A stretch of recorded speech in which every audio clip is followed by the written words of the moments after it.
আসসালামু আলাইকুম। Hello everyone. চলে আসলাম আরেকটি নতুন ভিডিওতে। আমার সঙ্গে রয়েছে হর্নেট 2.0 এই বাইকটি। এই বাইকটি আমি যতই রাইড করছি, এর ইঞ্জিনের পারফরম্যান্স এবং ইঞ্জিনের স্মুথনেস দেখে ততই মুগ্ধ হয়ে যাচ্ছি। অর্থাৎ এই যে মিড রেঞ্জের যে বাইকগুলো রয়েছে, আপনার FZ বলেন, N160 বলেন, জিক্সার বলেন, এই বাইকগুলোর চালানোর অভিজ্ঞতা কিন্তু আমার আছে। তো এই সবগুলো বাইকের মধ্যে এই রেঞ্জে যে বাইকগুলো আছে, আপনার হর্নেট 2.0 এর ইঞ্জিনের পারফরমেন্স নাম্বার 1 যদি আমি বলি, আমার মোটেও ভুল হবে বলে আমি মনে করি না।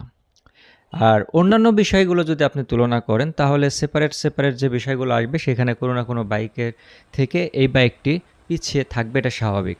অর্থাৎ যদি ব্রেকিংয়ের কথা বলেন, তাহলে পরে আপনার N160 এগিয়ে থাকবে। আবার যদি সিটিং কমফোর্টের কথা বলেন, তাহলে পরে FZ এগিয়ে থাকবে। অর্থাৎ একটা বাইক যে আপনার সব দিক দিয়ে আপনাকে নাম্বার 1 সার্ভিস দেবে, এমনটা আসলে আশা করাটা যায় না। এটা বাইকের ক্ষেত্রে শুধু না, আপনার যে কোনো ইলেকট্রিক্যাল বা ইলেকট্রনিক্সের যত বিষয় রয়েছে, সবগুলোই এর আওতায় পড়ে যে আপনি একটা থেকে সব কিছু নাম্বার 1 পাবেন না। তো যাই হোক, এই বাইকটি যেহেতু ব্রেকিং পিরিয়ডে রয়েছে, আমি ব্রেকিং পিরিয়ডটা খুব ভালোভাবে মেনটেন করে চালানোর চেষ্টা করছি।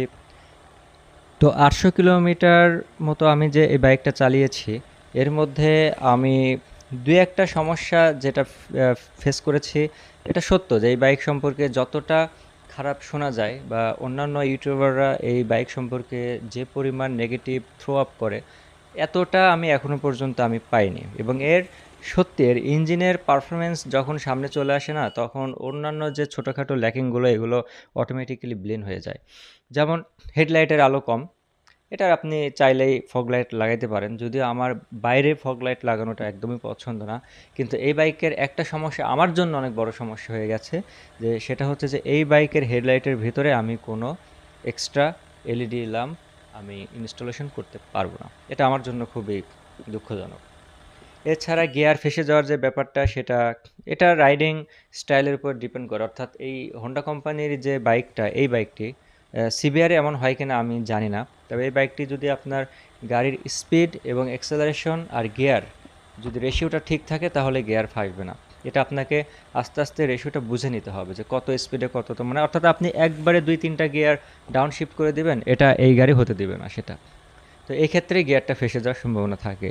তো যদি আপনি ঠিকঠাক মতো গাড়ির স্পিডের সঙ্গে যদি অ্যাক্সেলারেশন এবং গিয়ার শিফটিংটা ঠিক রাখেন, তাহলে পরে আপনার এই গাড়ি গিয়ার ফাঁসবে না। এছাড়া আর কি শোনা যায় যে আপনার মোবাইল লিকেজ, না, আমি এখনও পর্যন্ত এই সমস্যার সম্মুখীন হইনি।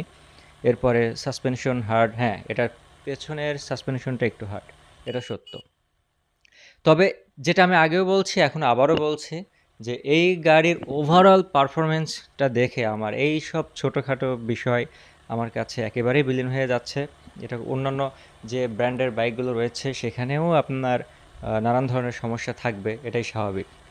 তো যাই হোক, আমি অন্য কোনো বাইককে ছোট করতে চাচ্ছি না, অন্য কোনো ব্র্যান্ডকেও ছোট করতে চাচ্ছি না। স্পেশালি এই বাইকটিকেও আমি যে হাইলাইট করে দিচ্ছি এমনটাও না।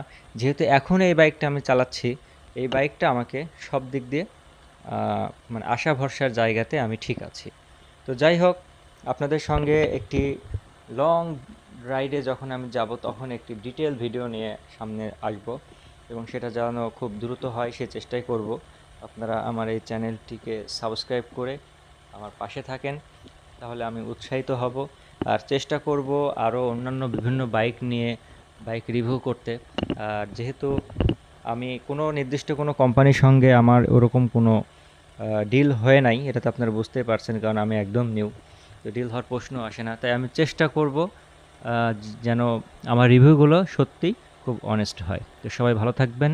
আসসালামু আলাইকুম।